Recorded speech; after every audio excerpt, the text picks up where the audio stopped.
La revelación de Dios la tenemos en las Sagradas Escrituras, en la Biblia. Nada más allí. ¿Eso es todo? ¿Dios solamente se reveló a través de sus profetas? ¿O continuó con su revelación, no añadiendo algo más, pero continuó revelando en la doctrina de lo que hoy se llama la tradición de la Iglesia? A través de otros hombres, ya no profetas, sino llamados padres de la Iglesia. Si es así, hay que poner atención en ellos. Y nos preguntamos, ¿la doctrina de los padres de la Iglesia es palabra de Dios o no lo es? ¿Y quiénes son los padres de la Iglesia? Y hay unos de Oriente y otros de Occidente. Y a todo esto se le llama patrología, el tratado de los padres de la Iglesia. Sea usted bienvenido a este programa, les saludo con afecto. Al menos espero que hoy lo que vamos a presentarle esté lleno de sabiduría. Usted verá que sí. Busqué para tratar este tema a un patrólogo, que no hay muchos. Su especialidad es la patrística, y me refiero al padre Mario Ángel Flores Ramos, quien fue rector de la Universidad Pontificia de México por 9 años, quien es el rector de la Universidad Católica Lumen Gentium y quien es miembro de la Pontificia Comisión Teológica Internacional. Padre Mario Ángel, bienvenido. Muchas gracias por la invitación, Roberto. Me da mucho gusto poder estar con tu audiencia para hablar de este tema tan importante en la vida de la Iglesia y a veces no tan sensible, no tan claro, pero tan importante porque es la base de la Iglesia, los padres de la Iglesia. Ajá. Yo quisiera comenzar con una pequeña aclaración de lo que acabas de decir. Sí. En realidad, hace unos 30 años no había muchos patrólogos en México. Pero hoy podemos decir que hay un buen número de patrólogos. Varios de ellos fueron mis alumnos, se entusiasmaron por los padres de la Iglesia. Y no solamente porque algunos fueron mis alumnos, sino mucho después también porque esto ha ido creciendo en el interés en la formación. Hay muchos especialistas en México y en el mundo en la Biblia. ¿Por qué? Porque la Biblia es la base de nuestra fe, Antiguo Testamento, Nuevo Testamento. Y en eso vamos a conocer naturalmente todo lo que es básico para la vida cristiana y para la vida de todos, porque es la salvación, es llegar a la plenitud de la vida, ¿no? Sí. La Biblia es el libro de los libros y hay muchos especialistas. Son los escrituristas. Los escrituristas, teología bíblica. los exégetas, ¿verdad? Los especialistas en la Biblia. Pero después de la Biblia ha venido ese periodo donde la Iglesia se va formando, se va estructurando, va creciendo en la conciencia de sí misma y sobre todo en la comprensión de lo que Cristo nos ha dejado. Y entonces toda esa etapa, después de que ha participado ya con la presencia de Cristo, sus apóstoles, la comunicación del Evangelio, viene la conformación de la Iglesia.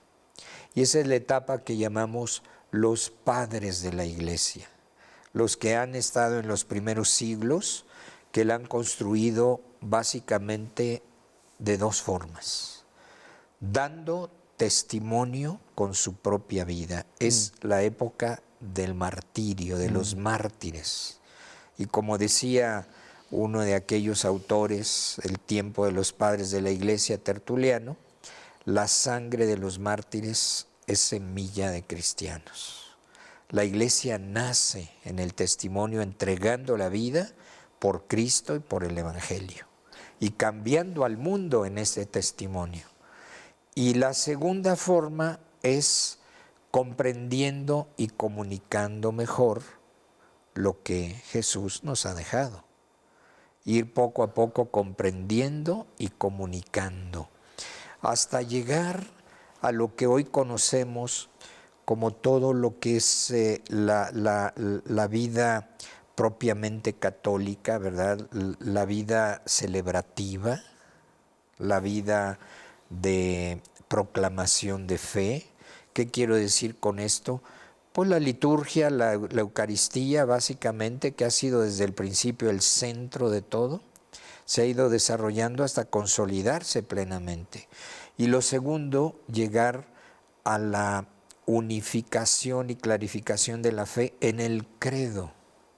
Precisamente en este año estamos celebrando, y es tiempo de los padres de la Iglesia, la formación del credo, que es la base universal de todos los cristianos, el credo de Nicea y Constantinopla. En estos días, el Papa León XIV hará su primer viaje ya fuera de Roma, precisamente para estar celebrando los 1700 años del símbolo de la fe niceno-constantinopolitana, que es fruto de los padres de la Iglesia, Ajá. que finalmente lograron comprender, expresar y consolidar esta fórmula de fe que desde entonces predicamos y proclamamos, la fe que proclamamos. Ellos no son los que van digamos, a inventar un credo, no. Los que logran expresar en palabras claras, concisas, el centro de toda nuestra fe. Ahí está el credo de Nicea, Constantinopla. Y ese es tan importante porque después en la historia de la Iglesia vendrán algunos conflictos, algunas divisiones, algunos que toman su propio rumbo, pero la base común, lo que debería de volvernos a unir a todos, naturalmente es la Biblia y los padres de la Iglesia, los primeros 6 siglos de la Iglesia. Dije al principio que a la doctrina de los padres de la Iglesia se le llama la tradición de la Iglesia. Dime si es correcto o no. Y preguntaba yo al inicio, me preguntaba, ¿es revelación?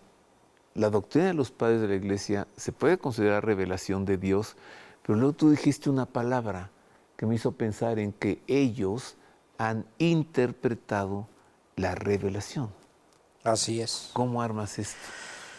La revelación de Dios para nosotros termina con Cristo.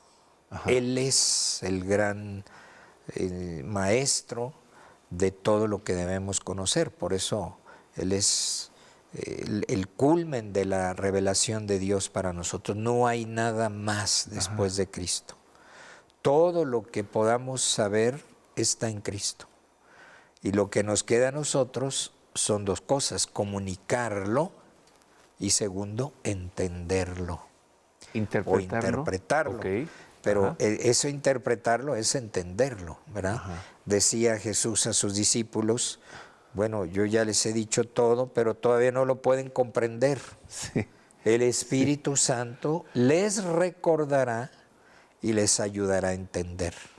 El Espíritu Santo llevará no a nuevas revelaciones, decía Jesús, Ajá. porque el Espíritu no viene a hablar por su cuenta nuevas cosas, Ajá. sino viene a hablar de lo mío y de lo del Padre. Y todo lo del Padre es mío y todo lo mío es del Padre. Y Él llevará a recordar lo que ya les he dicho. Y a entender. Y a comprender.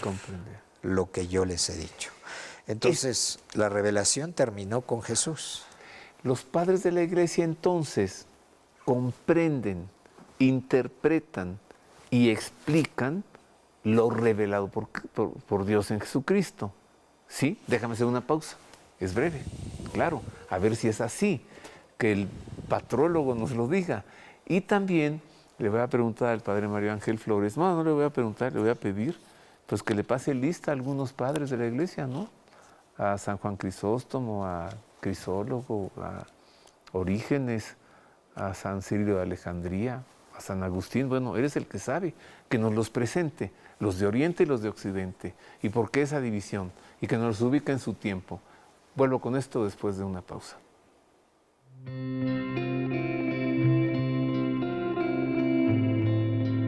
En los inicios de la era cristiana, el griego fue la única lengua de la Iglesia hasta que con la extensión del cristianismo por Occidente a mediados del siglo II, surgió la necesidad de contar con escritos en latín. Es el caso, por ejemplo, de San Jerónimo, quien tradujo las Sagradas Escrituras al latín vulgar, dando así origen a la traducción bíblica conocida como la Vulgata. De aquí se desprende la clasificación que se ha establecido de los padres de la Iglesia en griegos y en latinos. Los sucesores de los apóstoles son los llamados padres apostólicos. Entre ellos se destacan San Clemente de Roma, San Ignacio de Antioquía, San Policarpo, San Justino, San Teófilo de Antioquía, San Irineo de León, San Cipriano y San Clemente de Alejandría. Tras la promulgación del Edicto de Milán por el emperador Constantino en el año 313, surgió la llamada Edad de Oro de los Padres de la Iglesia, la época de una gran evangelización, cuando se erigieron las grandes basílicas en Roma y en Jerusalén. Pero también proliferaron las herejías en torno a los dos misterios centrales de la fe, la Santísima Trinidad y la Encarnación. La respuesta fueron los concilios de Nicea y de Éfeso, en el que se proclamó la maternidad divina en el año 431. Entre los padres de la Iglesia, defensores de la fe, se encuentran San Basilio Magno, San Gregorio Nacianceno, San Juan Crisóstomo, San Atanasio de Alejandría, San Cirilo de Jerusalén, San Cirilo de Alejandría y San Juan Damasceno. Entre los padres occidentales latinos se encuentran San Hilario de Poitiers, San Ambrosio, San Jerónimo, San Agustín de Hipona, San León Magno, San Gregorio Magno, San Isidoro de Sevilla y Santo Tomás de Aquino. Los padres de la Iglesia, todos, hicieron fecundo el mensaje evangélico en la cultura clásica griega y latina. Sentaron las bases para la gran fecundidad de la época medieval. Fueron sembradores, constructores, pastores de la Iglesia, y su eficiencia pastoral, teológica, cultural y espiritual está demostrada y comprobada por el magisterio de la Iglesia.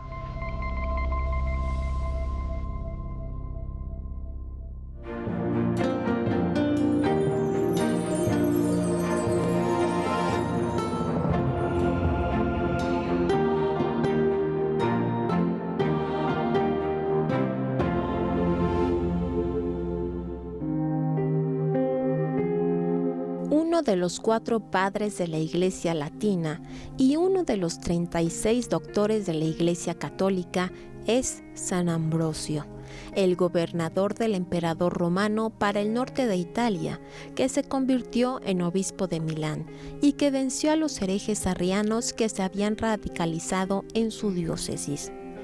Ambrosio nació en Treveris, Alemania, en el año 340. Su padre era el gobernador romano para el sur de Francia. Su madre tuvo que regresar a Roma tras la muerte de su esposo, ocurrida en la infancia de Ambrosio, quien ya en Roma recibió una refinada educación intelectual, artística y moral. Llegó a ser poeta, se especializó en la oratoria y se dedicó a ejercer el derecho romano como abogado. En atención a sus brillantes defensas en los juicios romanos, el alcalde de la urbe lo nombró su asistente principal y cuando tenía 30 años de edad, el emperador lo nombró gobernador con residencia en Milán, ciudad de la que pronto se ganó la simpatía de todos. En el año 374, tras la muerte del obispo Ausencio, un hereje arriano que ejerció el episcopado por casi 20 años, el pueblo se dividió entre quienes preferían a otro obispo arriano o a un obispo fiel al magisterio. Para evitar un conflicto mayor, el gobernador Ambrosio acudió a la catedral para tranquilizar los ánimos, pero se encontró con que la aclamación popular lo eligió a él mismo como su nuevo obispo. Tras el beneplácito del emperador Valentiniano, Ambrosio recibió el bautismo, la ordenación sacerdotal y luego la consagración episcopal el 7 de diciembre del año 374 a la edad de 35 años.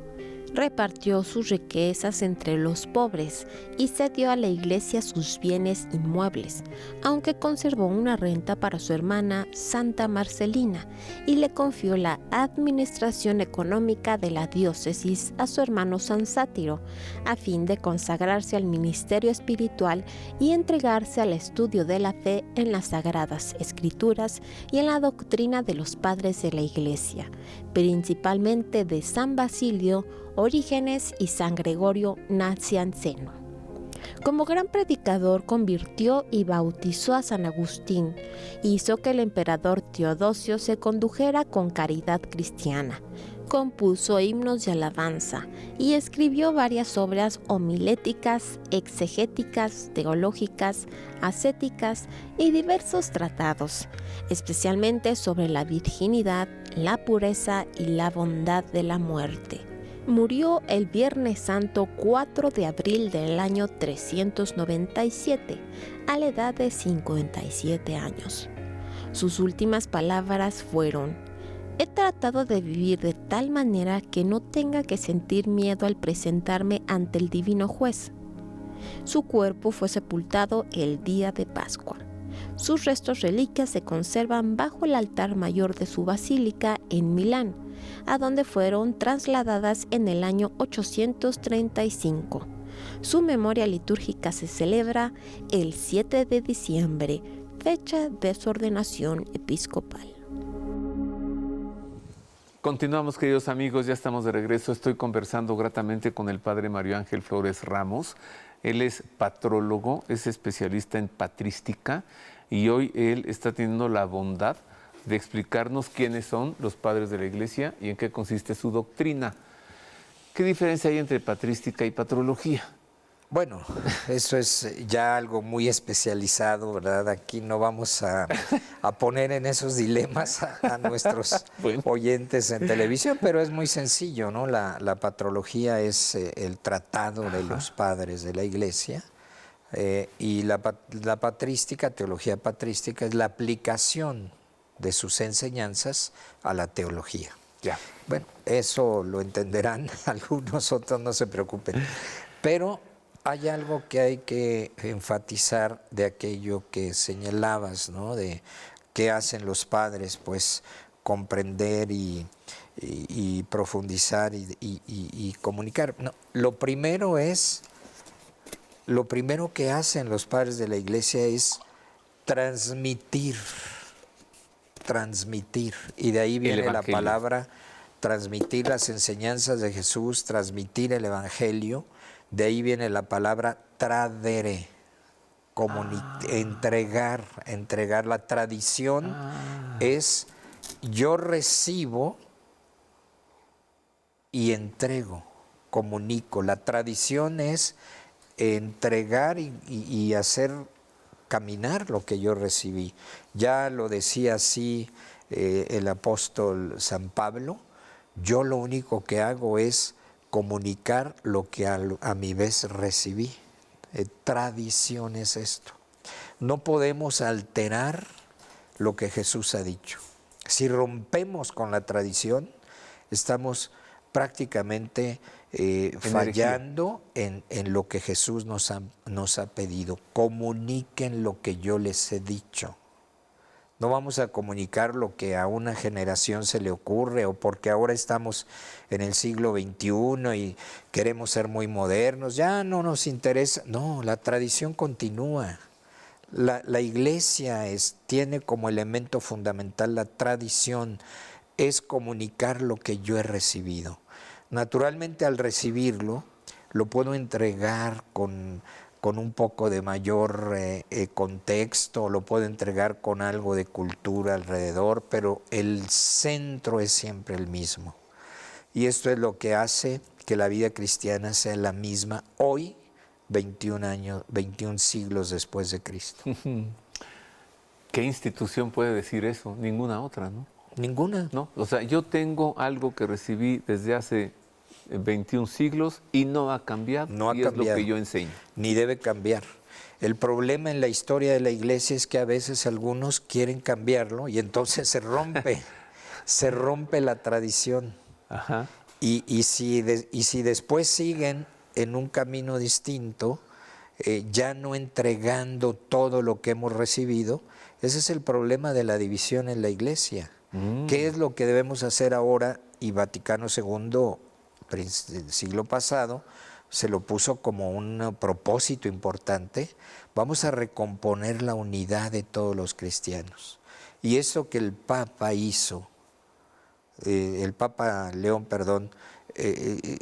realiza en esta visita, es precisamente recordar lo que hemos recibido. A Turquía y a Líbano. Sí, sí. Más en Turquía que en En Líbano. Turquía, porque Ajá. ahí es donde se confeccionó el símbolo que seguimos recitando, proclamando cada domingo, ¿verdad? El símbolo es lo que hemos recibido. El símbolo es la identidad. Símbolon o credo es lo que nos identifica. Y eso es lo que recibimos desde los apóstoles, que los padres de la iglesia recibieron y que después nos entregan en esta fórmula tan perfectamente lograda. El símbolo niceno-constantinopolitano. El credo. ¿El credo? ¿Quiénes son, Padre Mario Ángel? ¿Quiénes son los padres de la iglesia? Bueno, podemos hacerlo, distinguirlos por etapas, 2 etapas básicamente.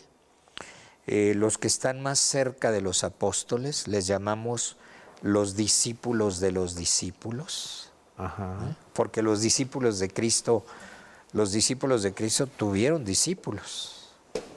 Ya no conocieron a Cristo. Segunda generación. Conocieron a los discípulos de Cristo. Y todos estos discípulos de los discípulos es la primera etapa de la iglesia que ya recibe lo que los apóstoles recibieron de Jesús, ¿no? Vayan por todo el mundo, anuncien el evangelio a todas las naciones y bauticen. Entonces los primeros que reciben son los padres apostólicos. Para mí es una etapa extraordinaria en la vida de la iglesia, ¿no? Porque con pocos elementos, son una minoría en medio del imperio romano, algunos por aquí, otros por allá, pero todos realmente ejemplares al ver cómo cambió la vida al recibir el evangelio. Y yo creo que con toda la fuerza del Espíritu Santo, ¿verdad? ¿Quiénes son ellos? Ahí está, por ejemplo, uno de estos grandes, San Ignacio de Antioquía. Es uno de los padres de la iglesia, de estos discípulos de los discípulos, que con 7 cartas que nos dejó a principios del siglo II, nos entrega toda la riqueza de la fe, pero al mismo tiempo da el testimonio con su propia vida de todo eso.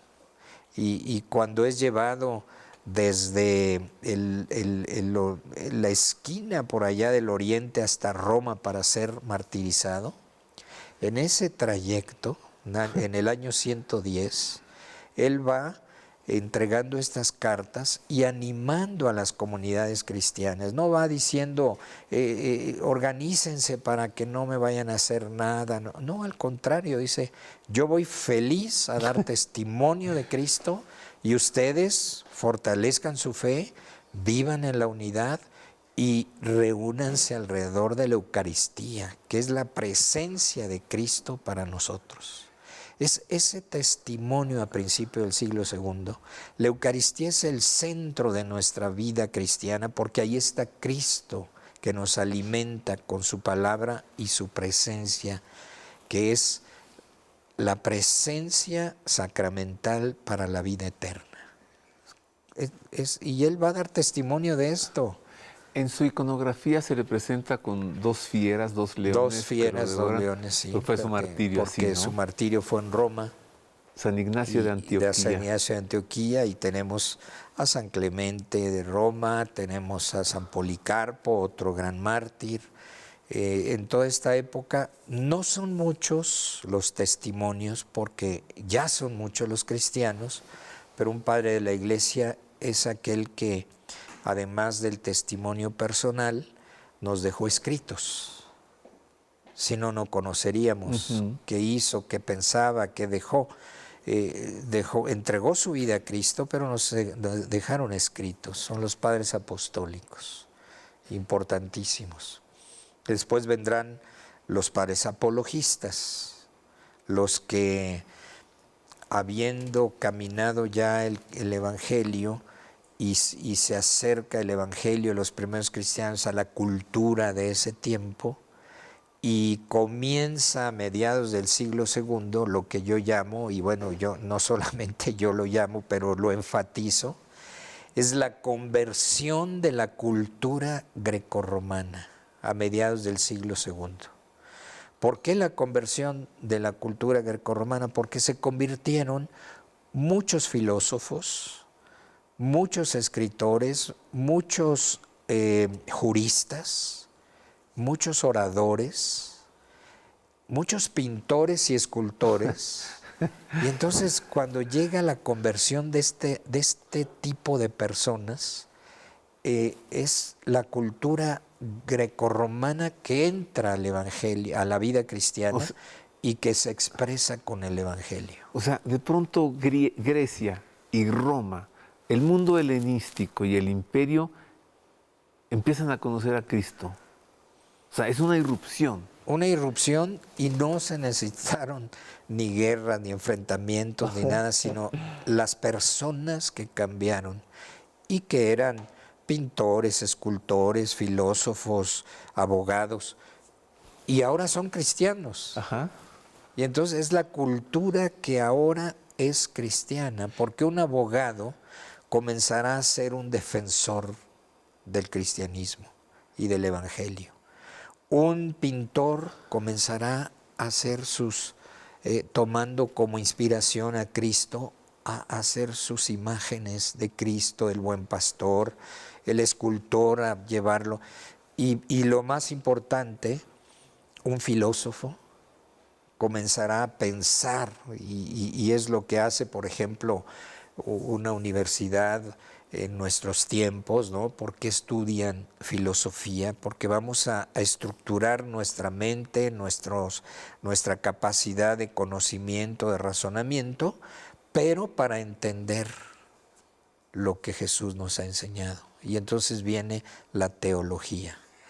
Ahí es el caso, por ejemplo, de San Agustín, un abogado, un retórico, no cristiano. Y de pronto se hace cristiano, irrumpe con toda su elocuencia y todo, y es un padre de la Iglesia. Sí. Te voy a hacer una pausa, Sí, tú sí. nos dices Sí. si este es un buen ejemplo, y quién es más, ¿no? Y qué es lo que nos enseñan. Este acervo de sabiduría que son los padres de la Iglesia. Vuelvo con más de ellos.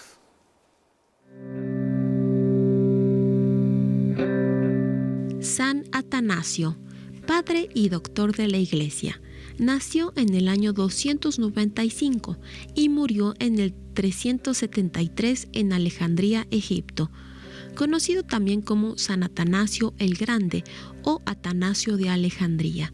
Su vida se vio marcada por la defensa de la sana doctrina en contra de las herejías arrianas desde que participó en Nicea, como diácono del entonces patriarca de Alejandría, para contribuir formalmente a la definición de la consustancialidad del Padre y del Hijo divinos y la condenación del hereje arrio en el año 325. Debido a su férrea fidelidad a las decisiones emanadas del Concilio de Nicea, sufrió constantes persecuciones por parte de los emperadores herejes que le eran favorables al arrianismo. Fue condenado, depuesto y desterrado 5 veces a lo largo de su vida, aunque siempre fue reintegrado a su sede episcopal, en la que finalmente logró residir hasta el día de su muerte. De San Atanasio nos llegan un gran número de obras acerca de las herejías arrianas y sus controversias, como su discurso sobre la encarnación del Verbo.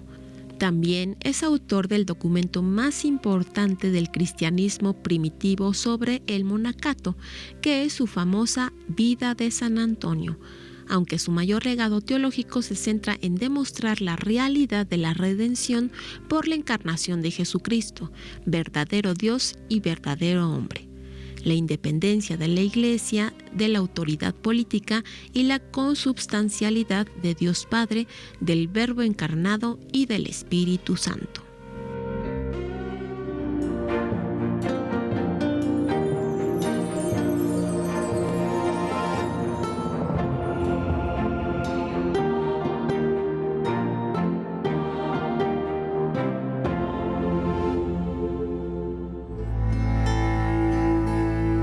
San Jerónimo, padre y doctor de la Iglesia, autor de la Vulgata, la primera traducción al latín de las Sagradas Escrituras.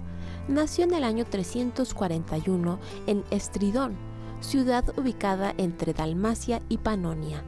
Hacia el año 360 viajó a Roma, donde fue bautizado y se entregó al estudio de los temas eclesiásticos. De Roma viajó a Tréveris, donde comenzó sus estudios teológicos. Luego se trasladó a Aquileia y hacia el año 373 a Antioquía. Desde el año 374 hasta el 379, Jerónimo llevó una vida ascética en el desierto de Calcis, al suroeste de Antioquía, donde recibió la ordenación sacerdotal.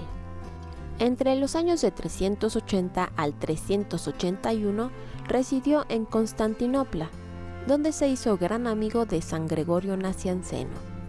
Desde el año 382 hasta agosto del 385 se estableció en Roma, de donde salió tras la muerte del Papa Dámaso, ocurrida el 11 de diciembre del 384.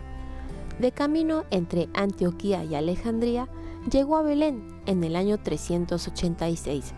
Se estableció ahí en un monasterio cercano a un convento fundado por 2 damas romanas, Paula y Eustoquia, quienes lo siguieron en su viaje. La actividad literaria de San Jerónimo fue bastante prolífica y puede resumirse en trabajos en la Biblia, controversias teológicas, trabajos históricos, diversas cartas y varias traducciones. En Belén, San Jerónimo llevó una vida de ascetismo y de estudio hasta su muerte, acaecida el 30 de septiembre del año 420 a los 79 años de edad. Su festividad se celebra el 30 de septiembre. Y sigo conversando gratamente, es un deleite conversar con el padre Mario Ángel Flores, miembro de la Comisión Teológica Internacional. Él fue rector durante 9 años de la Universidad Pontificia de México. Es ahora rector de la Universidad Católica Lumen Gentium. Me escribió el prólogo para mi libro del Evangelio de San Marcos, gozo de su amistad, y el tema de hoy, los padres de la Iglesia. Allí entra en este ejemplo que nos ponías, padre, que de pronto un abogado del mundo romano ya es cristiano. ¿Es el caso de San Agustín, por ejemplo? Bueno, yo presentaba el primer momento, que fue en el siglo II. Cuando comienzan ya propiamente la conversión del mundo grecorromano, de la cultura grecorromana, porque había ya muchos cristianos y sin duda algunos notables en la formación, etcétera, pero aquí ya es casi una multitud la que se convierte a mediados del siglo II y les llamamos los padres apologistas. Ajá. Es una parte nada más, porque en realidad para mí la parte más importante es la conversión de los filósofos, porque van a ser los pensadores que van a dar lugar al inicio de la teología. La teología es tratar de cuestionar y entender racionalmente la fe que hemos recibido. Y la filosofía lo que hace es tratar de comprender cuestionar y comprender racionalmente la realidad en que vivimos. Esto se aplica como método a la revelación y da como fruto la teología. La teología que es pensar racionalmente, lo decía muy bien y muy elocuentemente el Papa Benedicto XVI, decir, Dios nos habló a través del logos, es decir, de la palabra, de la razón, Dios y la razón de Dios, que es Cristo, el logos de Dios, y nos habla a nuestro logos. Debemos entrar en un diálogos, decía Benedicto. El diálogos es decir, nuestra razón con aquel que es la razón de Dios, que es Cristo. O sea, la fe no es algo que no pueda pensarse, razonarse, al contrario, es fruto de aquel que es el logos de Dios, sí, todo lo que hemos recibido. Bueno, pero esto que se da en el siglo II da pie a la tercera etapa de los padres de la Iglesia, lo que llamamos el siglo de oro, que en realidad son 2 siglos, y ahí es donde están los grandes padres de la Iglesia que ya están influidos por la filosofía, por el arte, por la oratoria, etcétera, pero sobre todo están influidos por el Evangelio, por la Biblia, por la enseñanza y la revelación de Dios. Entonces, el siglo de oro es cuando llegamos a la madurez del pensamiento cristiano a través, sí, de todas estas herramientas humanas, pero básicamente en la profunda comprensión de la revelación. ¿Siglo IV? Siglo IV y siglo V, por eso decía, es un siglo hipotéticamente, son 2 siglos completos. Ahí sí podemos ubicar a San Agustín, ¿verdad? Uno de los grandes padres, a San Juan Crisóstomo, a Cirilo de Alejandría, Orígenes. Atanasio, Orígenes, que está al inicio, y muchos otros, ¿no? Que ahí es donde vamos a encontrar las grandes obras, las grandes predicaciones, Ambrosio. reflexiones. Ambrosio, que quería decirlo, iba a decir otro que no era Ambrosio. En Milán. Iba a decir yo San Anselmo, pero San Anselmo está ya en la Edad Media, ¿no? Okay. En la Edad Media es otra época de la Iglesia, ¿no? Es Ambrosio de Milán, con su retórica, su comprensión de la Escritura, el gran predicador y el gran liturgo, la liturgia de San Ambrosio. Bueno, todo esto es ya en el siglo de oro. Tenemos muchísimos escritos que se han conservado de parte de ellos, así como decía al principio, pues unas cuantas cartas, unos cuantos escritos en el primer siglo. En cambio, en el siglo de oro, hoy podemos reunir volúmenes y volúmenes en una colección que se llama la Patrología, que fue conjuntada todo esto en el siglo XIX, la Patrología de Migne, por el apellido del sacerdote que hizo esta obra monumental. Son como 400 volúmenes. ¿Qué? Entre la literatura griega y la literatura latina, que nos habla de esas 2 partes de la Iglesia, los orientales, que hablaban y escribían en griego, y los occidentales, la Iglesia occidental, que habla y escribe en latín. Entonces ahí tenemos más de 400 volúmenes actualmente, conservando esa riqueza y esa grandeza del pensamiento cristiano ya en el siglo IV, V y VI. Ahora que es rector de la Universidad Católica Lumen Gentium, ¿no será posible, te lo suplico, que hagas un diplomado o un curso sabatino de los padres de la Iglesia? Bueno, sí es posible. Ya hay en la Universidad Pontificia. Ya desde que yo estaba ahí, dejamos una especialidad y hay algunos diplomados en el verano. Pero eso no quita que podamos hacer otro por acá, ¿verdad? No para, allá o acá. No para competir.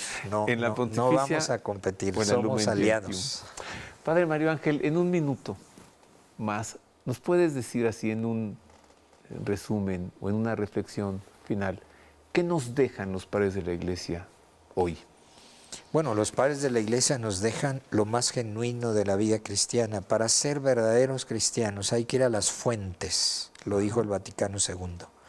Las fuentes es la revelación y las fuentes es la primera generación de los cristianos que conformaron lo que es la Iglesia.